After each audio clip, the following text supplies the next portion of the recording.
kelompok keempat yang paling hebat, dan kelompok keempat siap menjadi pemimpin. DKM merupakan tempat belajar yang asik. Senang sekali kalau begini. Aku jadi semangat berusaha berjuang bersama. Tugas komplain menyinari semua perasaan kita. Tapi mengapa ini menyenangkan sekali. Kelompok 4. semangat. Hai teman-teman, perkenalkan kami dari kelompok Douglas Copeland akan menjelaskan mengenai Lembaga Kemahasiswaan KSM. Sebelum dimulai, kami akan memperkenalkan diri terlebih dahulu. Pertama ada Henanda Dian Pramana, Andreas Anggi Saputro, Dian Natalia Jesse Elisandi, Fania Clarencia Budiono, Novelinda Teresia, Akbar Surya Triadharma, Kurainis Wahyuni Lasari, Lisa Safaah, Deki Armando Setiawan, Christian Junior Raja, Grace Priscilla Cikita Dasti Sirait, dan yang terakhir ada Nur Adila Rusdiani. Selanjutnya kalian akan mendengarkan mengenai Lembaga Kemahasiswaan KSM. Selamat menikmati presentasi dari kelompok kami. Hai semua, mari kita cari tahu lebih dalam apa itu KSM atau Kelompok Studi Manajemen. KSM merupakan sebuah lembaga kemahasiswaan yang berada di bawah naungan Senat Mahasiswa Fakultas Ekonomika dan Bisnis. Kelompok Studi Manajemen sendiri menjadi wadah bagi mahasiswa, khususnya mahasiswa program studi manajemen untuk mengembangkan kemampuan soft skill-nya.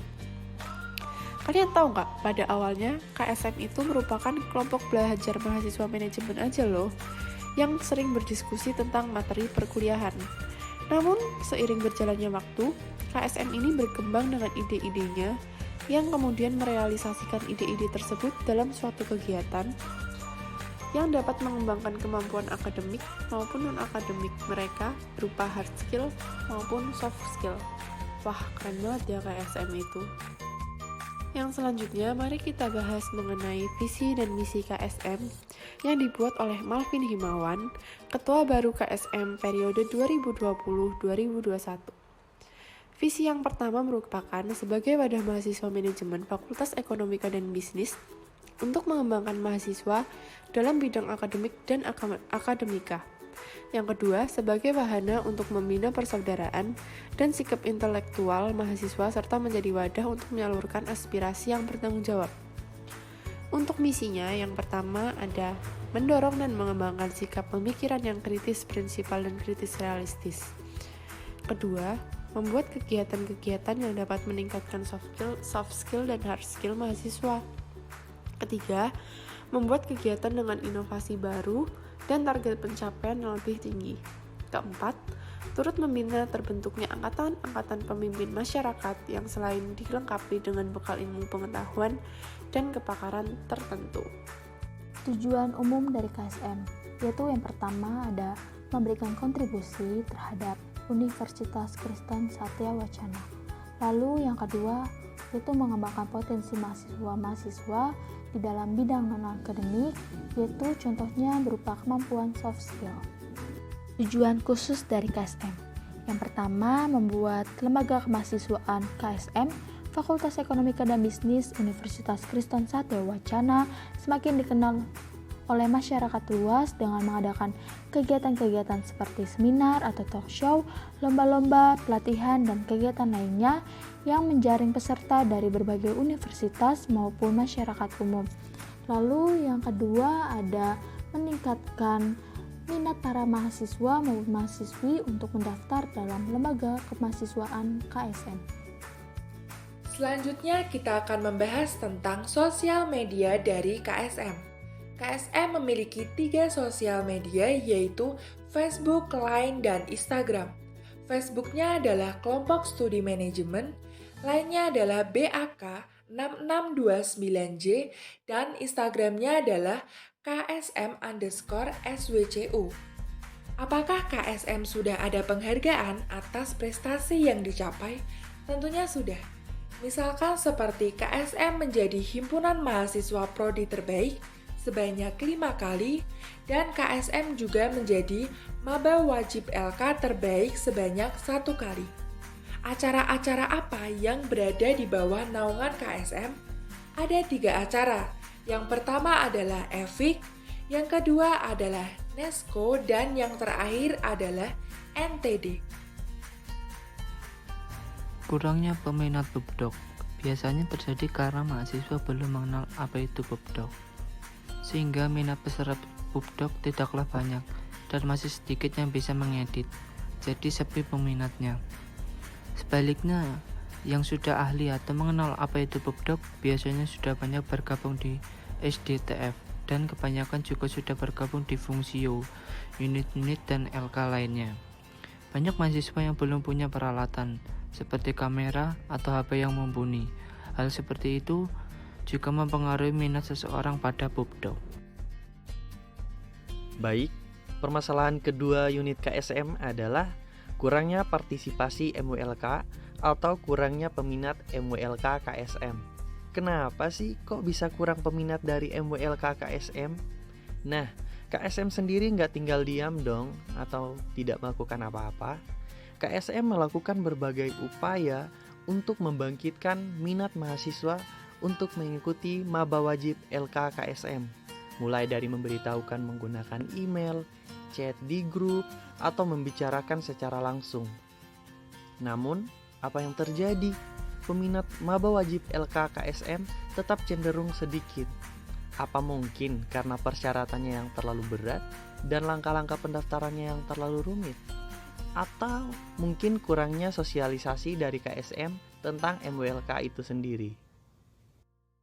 Oke, selanjutnya kita masuk ke solusi dari Douglas Coupland untuk permasalahan yang ada di LKKSM. Jadi permasalahan yang pertama adalah kurangnya peminat pubdoc. Solusi pertama dari kami adalah mengadakan workshop pubdoc. Dengan ini dapat dilaksanakan kegiatan semacam seminar. Nah, jadi setelah diberikan pengarahan dan pengenalan tentang apa saja tugas pubdoc dan diberikan arahan juga kalau pubdoc ini cocok bagi teman-teman yang hobi dengan hal-hal yang berkaitan dengan dokumentasi dan desain, serta pentingnya keahlian tentang editing seperti ini yang akan berguna di era digital seperti saat ini. Serta diberikan juga cara-cara membuat desain poster, spanduk, mendokumentasikan sebuah momen, dan publikasi di media sosial. Lalu dilanjutkan dengan praktikum. Jadi bagi yang mengikuti workshop ini, selain mereka mendapatkan cara membuat desain dan semacamnya, mereka juga diminta untuk praktik. Contohnya seperti membuat desain poster dan semacamnya. Dengan cara ini diharapkan para peserta workshop dapat memperoleh pengetahuan dan keahlian. Selanjutnya untuk solusi yang kedua adalah tidak ada pengecualian dalam rekrutmen. Biasanya untuk masuk ke anggota pubdoc diwajibkan untuk memiliki kamera pribadi. Nah, saran dari kami adalah bagi peserta yang hendak masuk ke dalam anggota pubdoc tidak usah diharuskan memiliki kamera pribadi. Namun apabila memiliki kamera pribadi pun juga tidak menjadi masalah. Minimal mereka memiliki perangkat atau gawai yang memadai untuk akses editing. Contohnya seperti laptop ataupun handphone. Karena di Departemen Pubdoc ini tidak hanya berfokus kepada dokumentasi, namun juga diperlukan editing dan publikasi. Sekarang kita masuk ke dalam program kerja Fungsio Pubdoc. Di dalam program kerja Fungsio Pubdoc, kita ada 2 tujuan nih. Yang pertama tujuan umum, yaitu mempublikasikan setiap kegiatan atau event-event yang diselenggarakan oleh LKKSM, sehingga diketahui oleh para mahasiswa baru baik mahasiswa Fakultas Ekonomi dan Bisnis maupun oleh mahasiswa dari fakultas lain, dan untuk meningkatkan kemampuan mahasiswa maupun mahasiswi di dalam bidang non-akademik. Untuk sasaran mahasiswa, kita fokus kepada mahasiswa dan mahasiswi program studi manajemen FEB UKSW dengan target kuantitas 100 mahasiswa. Nah, untuk target kualitasnya teman-teman bisa lihat sendiri ya yang ada di bawah ini. Untuk workshopnya sendiri akan diadakan 3 kali pertemuan dan diadakan setiap hari Jumat pada pukul 10 pagi sampai 1 siang waktu Indonesia Barat dan diadakan pada tanggal 16 Juli, 23 Juli, dan 30 Juli melalui Zoom. Lalu berikut ada gambaran-gambarannya. Yang pertama ada pembagian kelompok dan yang kedua akan diadakan technical meeting yang diadakan pada hari Senin tanggal 12 Juli tahun 2021. Dan di sana akan dibahas mengenai tugas-tugas dan ketentuan-ketentuan dalam mengikuti workshop PubDoc ini.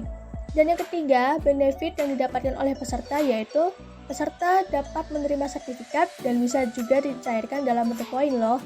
Dan berikut ada materi pertemuan pertama. Lalu berikut ada juga materi pertemuan kedua dan materi pertemuan ketiga, mungkin bisa dilihat oleh teman-teman sekalian ya. Dan untuk ketentuan tugas dan presentasinya bisa teman-teman lihat sekalian ya. Lalu untuk benefit yang didapati oleh kelompok terbaik, yang pertama, hasil-hasil dari karya kelompok terbaik akan ditampilkan di Instagram KSM loh. Dan yang kedua, nah ini kan hasil-hasil karya kalian kan dinilai oleh beberapa alumni ataupun kakak-kakak fungsi PubDoc nih. Nah, nanti kan dinilai tuh siapa nih nilainya yang paling baik, paling bagus. Abis itu, kalau misal kalian mendapatkan juara 1, kalian bisa mendapatkan uang sebesar 1 juta rupiah.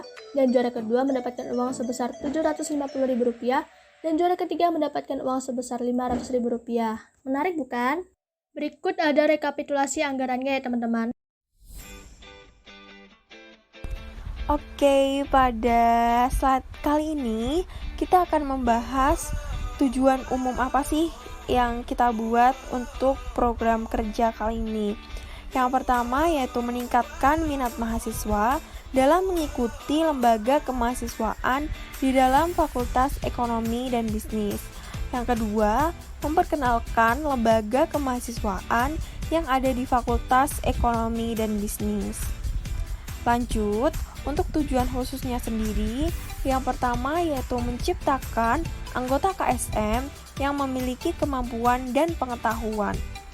Kita menginginkan setelah anggota KSM itu melewati berbagai acara KSM, kita menginginkan agar ada hal yang dapat diambil dari kegiatan KSM tersebut.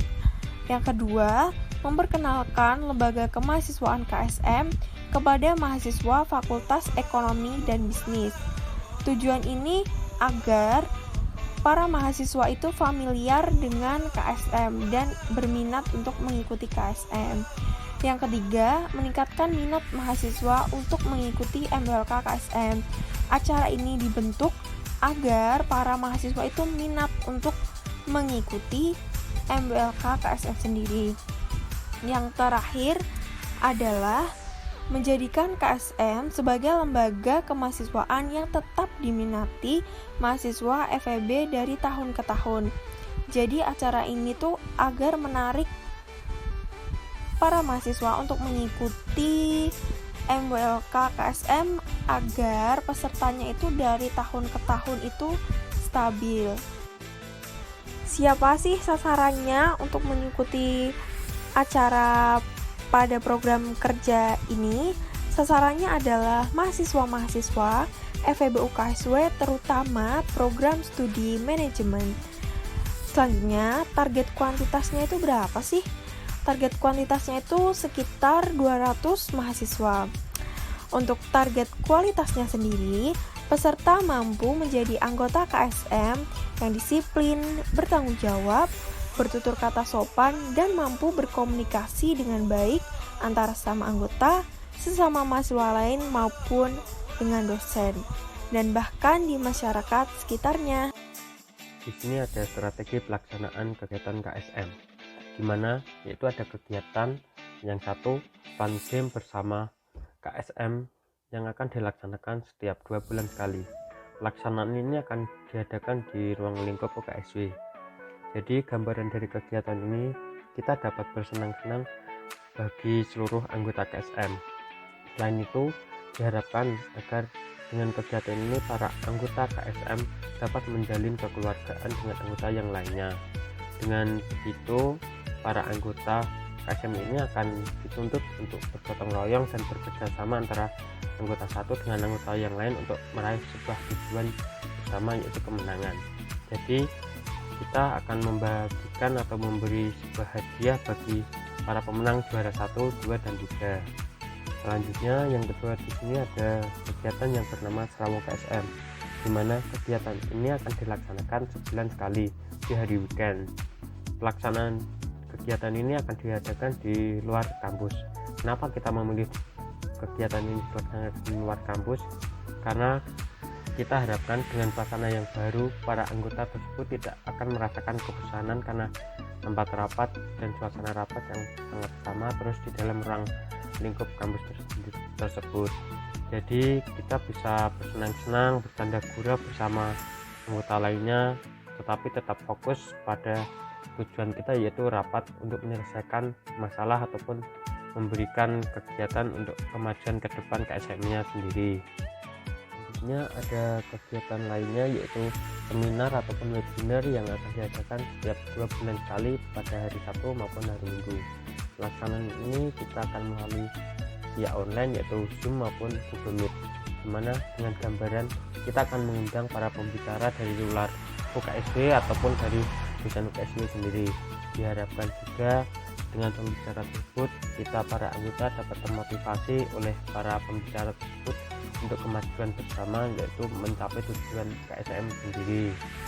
Yang terakhir di sini ada rapat santai KSM, di mana setiap rapat dan pertemuan akan diadakan di luar kampus, yaitu bisa membahas rapat dan kinerja KSM sendiri di luaran kampus agar para anggota tidak merasakan bosan dan mendapatkan suasana baru. Dengan demikian diharapkan juga para anggota tetap berfokus untuk menyelesaikan rapat dan mencapai tujuan bersama untuk kemajuan KSM sendiri. Ya, selanjutnya di sini ada sebuah rekapitulasi anggaran untuk kegiatan seluruh KSM tadi yang sudah saya jelaskan di tabel sebelumnya, di mana kita mendapatkan sumber dana ini mengajukan proposal ke atasan.